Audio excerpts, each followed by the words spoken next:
when you constantly know that whatever you know, there's always more to know, you're constantly seeking what it is you don't know. What I've seen with so much of the alternative media, especially a lot of mainstreamers who've come in since COVID, is you get so far and you go from your little myopic prison, seeing the world in a certain way, and you go, there's a conspiracy going on, and it's political, and it's corporate, and it's banking. Stop. And that's where so much of the alternative media is. It's become an eddy going round and round while the river of knowledge flows past it. And when you are constantly saying, with some humility, whatever I know, there's more to know, you're constantly seeking what it is you don't know.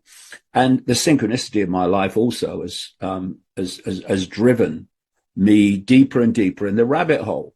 So from the early 1990s, when I was putting this global cult structure together, which we can talk about, I then asked the question, first of all, when did this start then?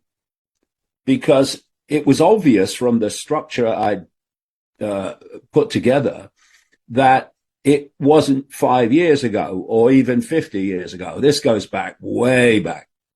So you start charting it back, and you get pretty comfortably back to ancient Rome and Egypt and Babylon and Sumer and all these Middle Eastern regions from which the major religions came out of.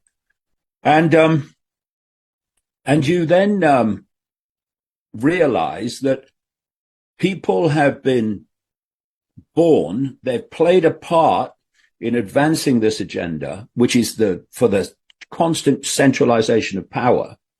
We were in tribes once, and the people in the tribe were deciding what happened in the tribe, and then loads of tribes were brought together to form a nation. Now a few people at the center of the nation are dictating to all the former tribes, and now we've got the European Union and these other groupings of countries whereby a tiny few people at the center are now dictating to whole vast regions of the world. And so this centralization of power has gone on and on. But people were being born, they were playing a part in advancing this agenda within this cult.